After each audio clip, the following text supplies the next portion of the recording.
Constitutional power of the president of India. आज हम जानते हैं क्या है प्रेसिडेंट की संवैधानिक शक्तियाँ। The president of India is the constitutional head of the state. His power can be divided into several categories. First, executive power. The president appoints the prime minister, governors of states, chief justice of India, and other judges of the Supreme Court and the High Court. All executive action are taken in the name of the president. राष्ट्रपति सभी केंद्रीय अधिकारियों की नियुक्त करते हैं. Second, legislative powers. The president summons and can dissolve the Lok Sabha. राष्ट्रपति संसद का सत्र बुलाते हैं और लोकसभा को भंग कर सकते हैं. No bill can become a law without the president's assent. They can also nominate 12 members to Rajya Sabha and 2 Indian members to Lok Sabha if needed. Third, judicial powers.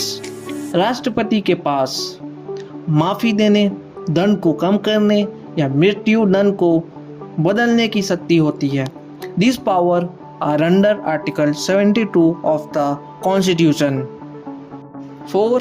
Military powers. The president is the supreme commander of the arm force but the real power lies with the defense minister and the prime minister. The role in largely ceremonial.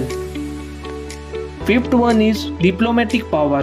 राष्ट्रपति अंतरराष्ट्रीय समझौते और संधियां करते हैं. They represented India in international forum and receive foreign ambassadors. Now one of the most power that is emergency power. आपातकालीन शक्तियाँ under 3 types of emergency. National emergency जो कि आर्टिकल 352 में दिया है. Presidents rule article 356 and the financial emergency article 360.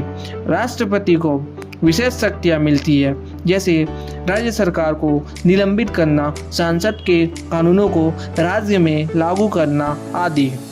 राष्ट्रपति के पास बहुत सी शक्तियाँ होती है लेकिन ज़्यादातर शक्तियाँ प्रधानमंत्री और मंत्रिपरिषद की सलाह पर प्रयोग की जाती है. So the president act mostly on the aid and advice of the council of minister article 74.